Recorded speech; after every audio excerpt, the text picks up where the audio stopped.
Welcome to Viva Less Travel. Today we're going to be talking to you about 5 tips to help you plan your very first Vegas vacation. Let's start with number 1.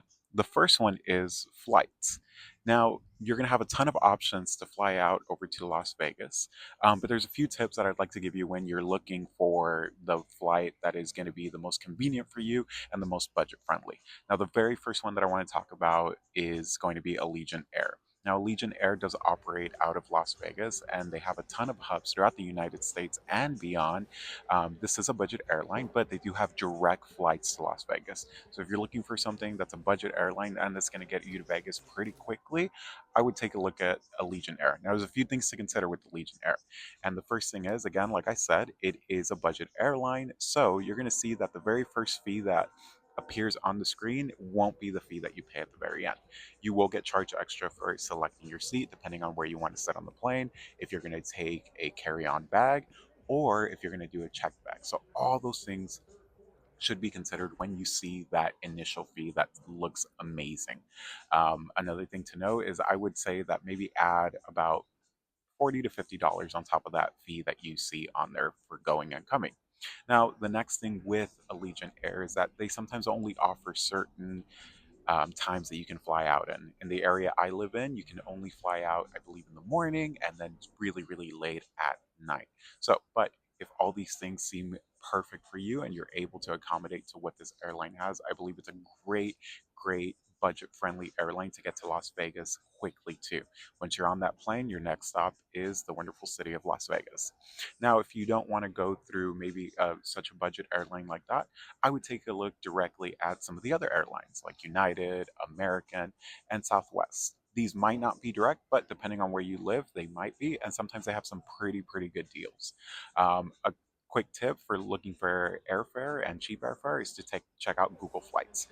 Google Flights doesn't really make money off of what airline that you go off, like some of those third-party sites like Priceline and those other ones, and it'll give you a good kind of gauge to see where your round trip airfare would be. So that's flights. Tip number 2 is hotels. So let's say you got your flight all booked and now you're looking to stay at one of the amazing casinos in Las Vegas, and they're absolute marvels no matter where you stay on. Now, a couple of tips with choosing where you want to stay.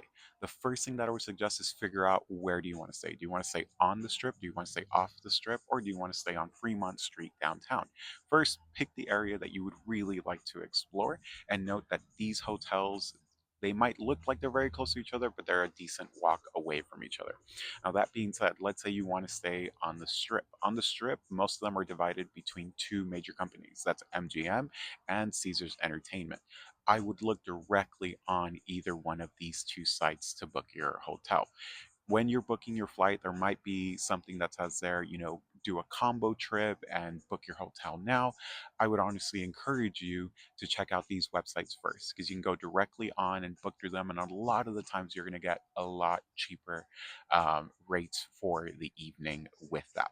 Now, keeping that in mind, another tip that I have for you with looking for hotels is I would suggest that you also join the reward sites for these hotels. Let's say you want to stay on an MGM property like the Aria or the MGM Grand. Join the MGM rewards because that'll automatically get you a slightly better rate. And as you go to Las Vegas and maybe you go some more, your next visit, you'll get an even better rate. Same thing goes for Caesars Entertainment. There's been multiple times where I have signed up. So I did a trip last April and I stayed at my first Caesars property and I signed up for the rewards right before I booked, and my rate for the evening went way down. So I strongly encourage you to do that. If you're looking to stay on some of the hotels off strip or even over on Fremont Street, take a look at what reward programs they have, join that, and then use that to book your hotel. You're guaranteed to get a great deal on that. So, tip number 3 is dates. As you're looking for when you want to take your trip, be mindful of the date that you want to go on. And what I mean by that is either weekends or weekdays. Now, the weekdays in Las Vegas are going to run you way less than a weekend in Las Vegas would. I've seen where a trip would come out, with flights and even hotel to about, $500, $600 for 4 nights, including airfare. because you were going Monday through Thursday. And then if you try to select, the following Friday through Sunday or through Monday, that trip will go up, way upwards of thousands of dollars. So be very mindful of when you pick the dates that you want to go on, because a weekday trip will run you way less than a weekend trip. So, tip number four is be aware of all the events that are going on in Las Vegas. If you're dead set, for example, to go on the first weekend of October or the first week of October, I would take a look at what conferences are also happening at that time. That can run even your airline and your hotel fees way, way up. There was a couple of weeks ago where I was looking for a trip for one of my friends, and we looked at the first weekend of January, and I was so surprised that it was super, super high up. Come to find out, that's when the CES conference is happening. So everything was way, way more expensive. So if you can go one weekend or another, or one week or another, I would strongly encourage you to take a look at events that are happening there in Las Vegas, because it could be that you're trying to go during a major, major conference. And that's why it seems like, even if you signed up for the reward points and you've taken a look at a weekday on a Monday, and your room is still coming out to $500-$600 a night, that could be the reason why. So double check, especially if you're flexible with your dates, to see what would work best for you.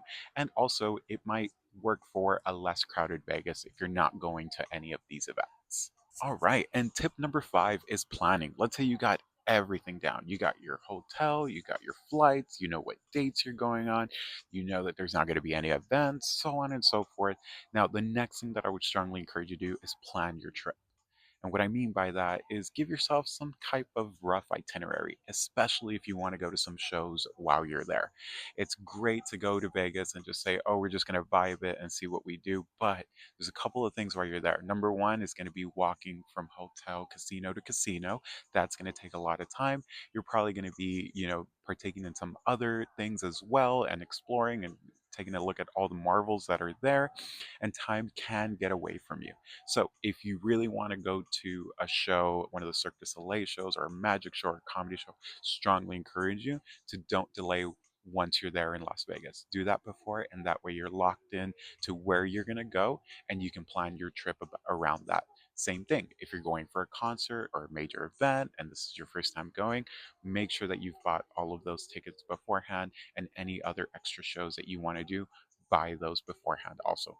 I will say that I've looked for tickets for shows thinking that they were going to go down. I'm talking about a comedy show or a Cirque du Soleil show. And I take a look, 30 minutes before, thinking that they were going to go down. That usually really doesn't happen. And I strongly encourage you, while you're looking for these shows, go directly through the websites, because that's where more than likely you're going to get the best deals. So, once again, hope you have an incredible trip to Las Vegas and hope this video helped. If you liked what you saw, don't forget to like and subscribe. And once again, this is VOLS Travels.